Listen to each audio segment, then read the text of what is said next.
नमस्कार दोस्तों, मैं सतीश सुमन आपके अपने YouTube चैनल श्रेष्ठ भारत में आपका स्वागत करता हूं। तो दोस्तों, आप सब कैसे हैं? आशा करता हूं आप सभी अच्छे होंगे। दोस्तों, हम पढ़ेंगे आज इतिहास, और इतिहास में चल रहे थे हमारे इतिहास जानने के स्रोत, जिसमें धार्मिक साहित्यों के अंतर्गत हमने पढ़े थे ब्राह्मण साहित्य। और जो उसका ब्राह्मण साहित्य के अलावा जो ब्राह्मणेतर साहित्य है, यानी कि हमने धार्मिक साहित्य को हम कहते हैं, धार्मिक को हमने बांटा दो भागों में, ब्राह्मण साहित्य और ब्राह्मणेतर साहित्य। ठीक है, पिछली वीडियो में हमने ब्राह्मण साहित्य करा चुके हैं।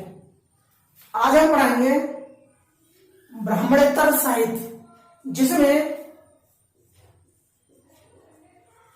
बौद्ध साहित्य और जैन साहित्य की चर्चा करेंगे। तो आज करेंगे हम बौद्ध साहित्य पर चर्चा। ठीक है दोस्तों,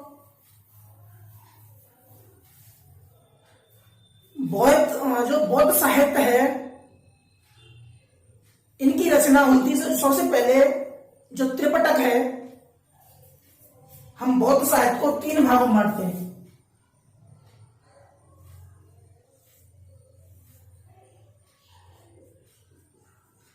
जातक,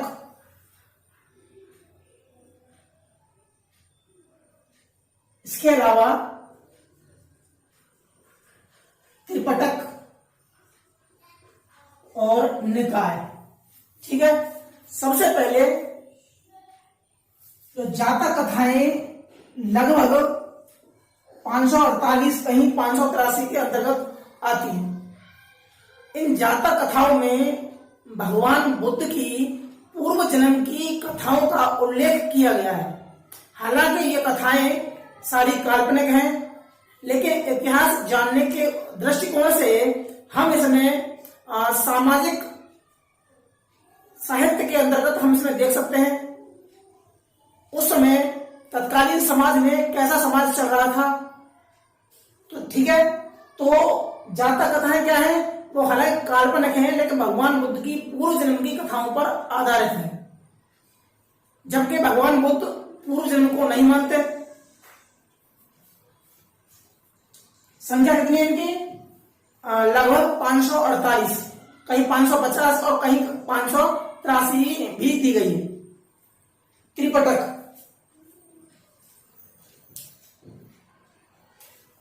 त्रिपिटक को भी तीन भागों में बांटते हैं हम।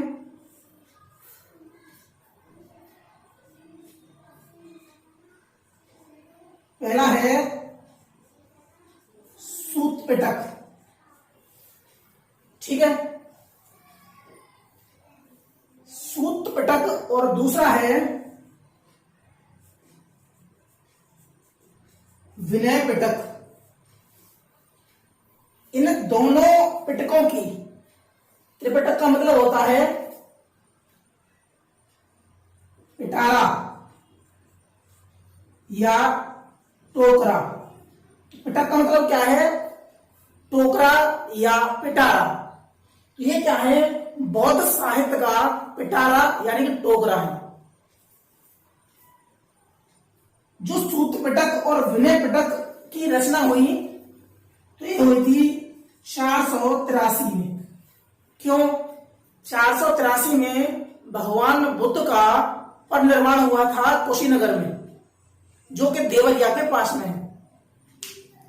उनके महापरिनिर्वाण के बाद जो उस समय का तत्कालीन सम्राट है अजातशत्रु, उसने पहली बौद्ध संगीति करवाई।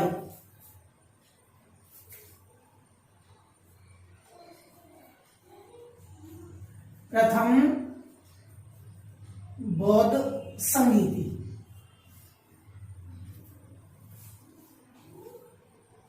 और जिसका के अध्यक्ष था महाकश्यप। कहां कराई थी? ये कराई थी राजगृह में। एक प्रश्न ये बन जाता है कि पहली बौद्ध संगीति कब कराई गई? तो कराई गई 483 ईसा पूर्व में, भगवान बुद्ध के महापरिनिर्वाण के बाद। राजा कौन है? तो राजा है अजातशत्रु, जो कि हर्यक वंश का दूसरा राजा है। इसके बाद अगर प्रश्न आता है कि इस पहली बौद्ध संगीति का अध्यक्षता किसने की? तो है महाकश्यप ने की। महाकश्यप की अध्यक्षता में पहली बौद्ध संगीति 483 में हुई और अजातशत्रु के संरक्षक में हुई। कहां पर हुई? तो राजगृह में हुई। तो उस समय दोनों पिटकों की रचना की गई थी। पहली बौद्ध संगीति के दौरान सूत्र पिटक और विनय पिटक की रचना की गई थी। सूत्र पिटक में जो भगवान बुद्ध की जो 45 साल उनके जो बुद्धत्व प्राप्त हुआ और उनका महापरिनिर्वाण हुआ, तब तक की सारी कथाओं का उल्लेख सूत्र पिटक में है। ठीक है। सूत्र का मतलब क्या होता है? सूत्र का मतलब होता है उपदेश। तो भगवान बुद्ध की सारी जो इतिहास है उसका उल्लेख है सूत्र पिटक में। इसके अलावा भगवान बुद्ध के द्वारा जो भी उपदेश दिए गए, उन सारे उपदेशों का जिक्र है सूत्र पिटक में। ठीक है, तो हम लिख लेते हैं इसमें। तो इसमें क्या है? उपदेश। और विनय पिटक में क्या है? आचरण नियम। तो सूत्र पिटक अगर प्रश्न आता है कि सूत्र पिटक में किसका जिक्र है, तो सूत्र पिटक में भगवान बुद्ध के उपदेशों का जिक्र आता है। इसके अलावा विनय पिटक में जो संघ के भिक्षु वगैरह थे, संघ में थे, उनके आचरण, उनके नियम संबंधी बात आती है विनय पिटक में। इसके अलावा तीसरा पिटक है, उसका नाम है अभिधम्म पिटक। तीसरा पिटक कौन सा है? अभिधम्म पिटक। इसकी रचना कब हुई? तो इसकी रचना होती है लगभग 250 BC, जब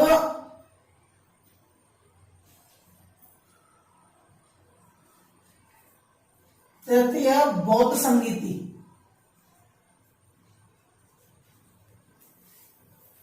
कब हुई है? 250 BC के आसपास अशोक के संरक्षण में तीसरी बौद्ध संगीति हुई है। कहां पर हुई है? तो यह हुई है पाटलिपुत्र में। तो इतिहास में बौद्ध संगीति होती है 4। पहली कहलाता है अजातशत्रु राजगृह में 483 के आसपास। दूसरी कराता है, जिसे हम कहते हैं काकवड़, कालाशोक, वो कराता है इसके तुरंत 100 साल बाद। तो यहां हो जाएगा 383 BC में कालाशोक कराता है सावक मीर की अध्यक्षता में। कहां कराता है? वैशाली में कराता है। तो प्रश्न क्या है कि पहली बौद्ध संगीति होती है राजगृह में, कौन कराता है?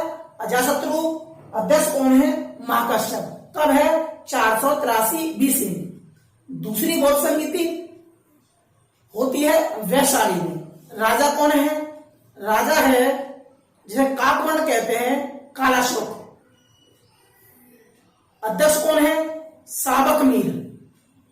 तीसरी बौद्ध संगीति कराता है अशोक। कब कराता है? लगभग 250 ईसा पूर्व के आसपास। कहां कराता है? पाटलिपुत्र में।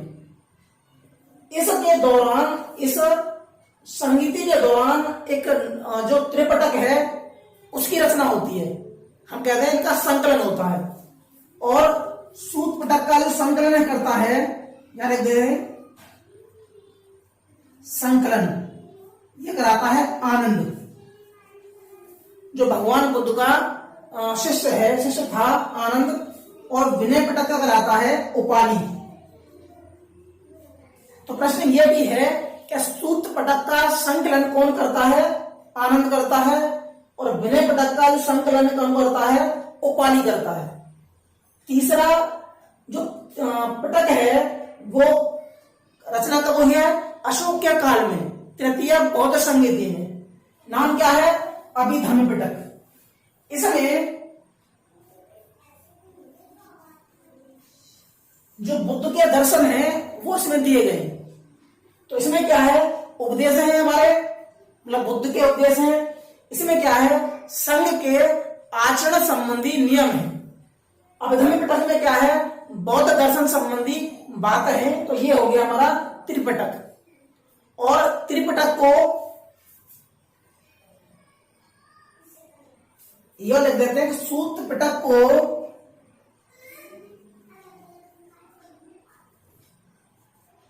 बौद्ध साहित्य का विश्वकोश कहा जाता है, इंसाइक्लोपीडिया ऑफ बुद्धिज्म। ठीक है, तो कौन है इंसाइक्लोपीडिया? सूत पिटक, क्योंकि उसमें सारा इतिहास है बुद्ध का, बौद्ध साहित्य का। ठीक है, तो ये है त्रिपिटक। बौद्ध साहित्य के अंतर्गत त्रिपिटक का महत्वपूर्ण योगदान है, बहुत ही महत्वपूर्ण है त्रिपिटक। अब आते हैं निकाय। निकाय के अंतर्गत एक है अंगुत्तर निकाय।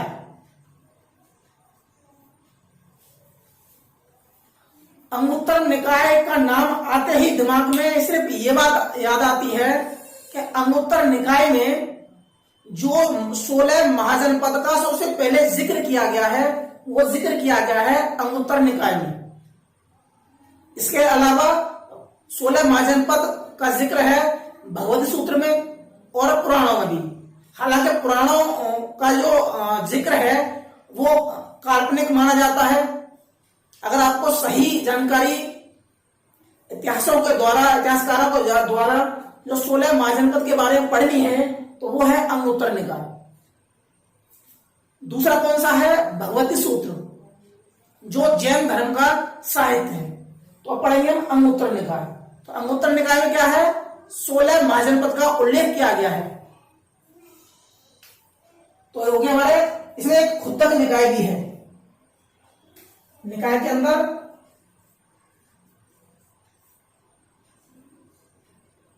खुद्दक निकाय।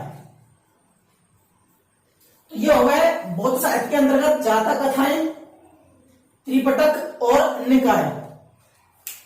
अब पढ़ने इनके अलावा कौन कौन से बौद्ध साहित्य हैं?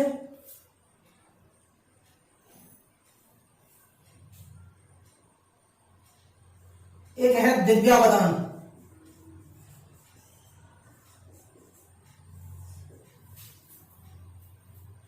दिव्यावदान, और इसमें मौर्य संबंधी, मौर्य जो सम्राट हैं, सभी मौर्य जो 10 मौर्य सम्राट हैं, इसके अलावा शुंग वंश के जो राजा हैं पुष्यमित्र, शुंग आदि, उनका जिक्र किया गया है दिव्यावदान में। ठीक,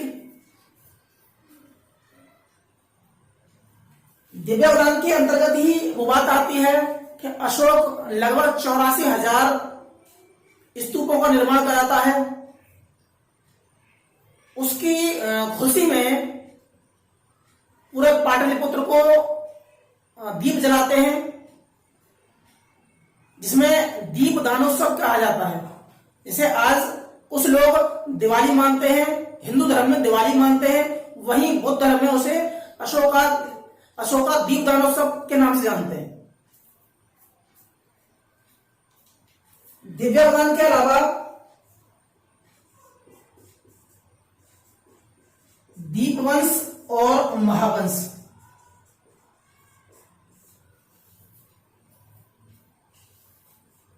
दीपवंश और महावंश में श्रीलंका से संबंधित जो इतिहास है उनका वर्णन किया गया है दीपवंश और महावंश में।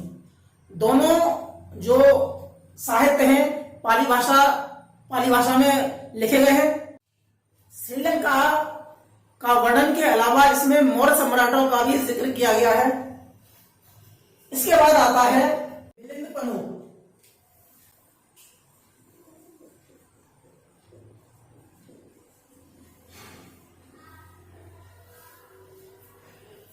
मिलिंद पन्हु इस साहित्य में, इस पुस्तक में यूनानी राजा मिनांडर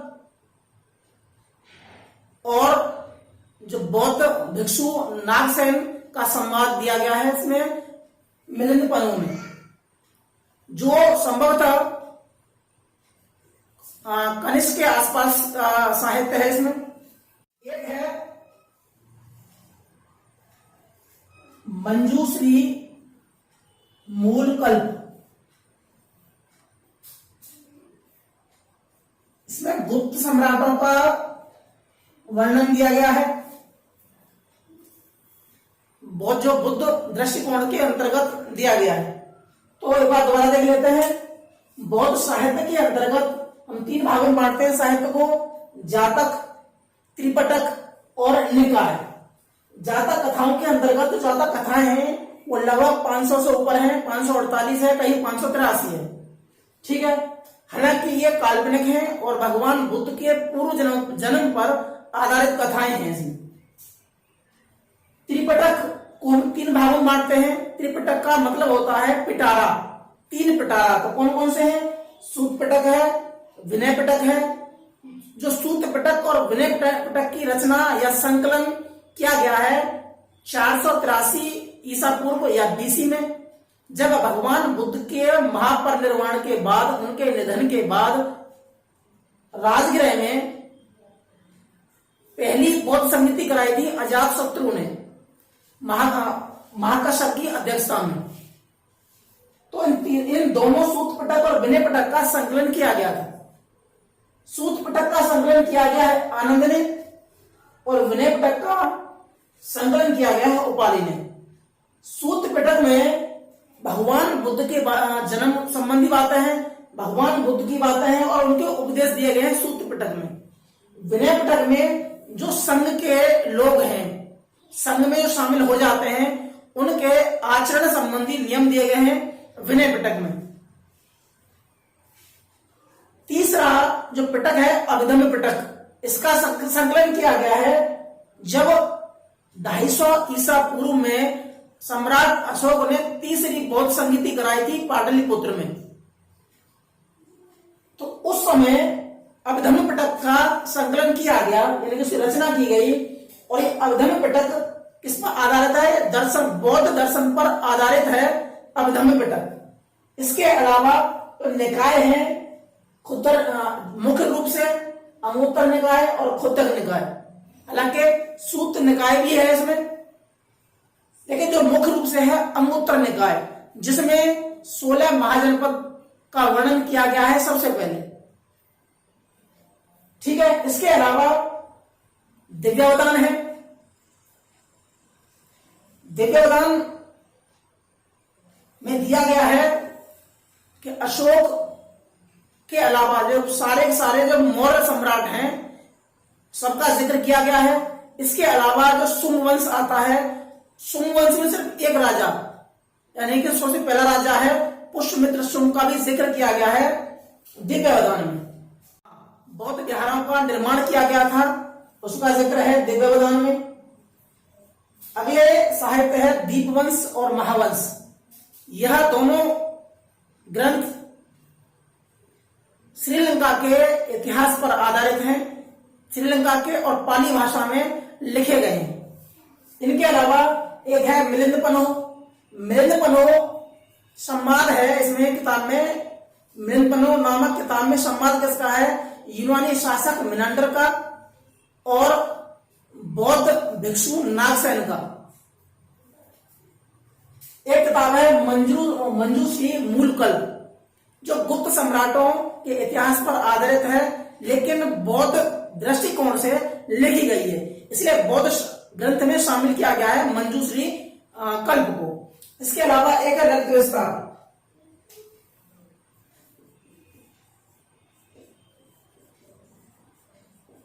ललित विस्तार इसमें भी बौद्ध संबंधी बातों का जिक्र किया गया है। भगवान बुद्ध की जो पत्नी का नाम इसमें गोपा बताया गया है। अगर प्रश्न आता है कि भगवान बुद्ध की पत्नी का नाम गोपा किस ग्रंथ में बताया गया है, तो वो है ललित विस्तार। हालांकि ये संस्कृत में लिखा गया है। इसके अलावा एक आता है अशोकावदान।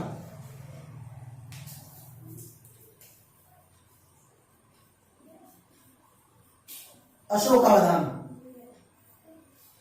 इस ग्रंथ में जिक्र है जब बिंदुसार ने तक्षशिला में जब विद्रोह हुआ था तो सबसे पहले अशोक को भेजा था। हालांकि उस समय वहां का जो गवर्नर था सुसीम था, लेकिन उसके सुसीम के विरुद्ध विद्रोह कर देती है वहां की जनता तक्षशिला की। तो उस विद्रोह को दबाने के लिए अशोक को भेजा गया था, तो उसका जिक्र किया गया है अशोकावदान में। ठीक है दोस्तों, तो ये थे हमारे बौद्ध साहित्य। तो आज की वीडियो में सिर्फ इतना ही। अगले वीडियो में पढ़ेंगे हम जैन साहित्य। ठीक है दोस्तों, मिलते हैं हम अगली वीडियो में। तब तक के लिए जय हिंद, जय भारत।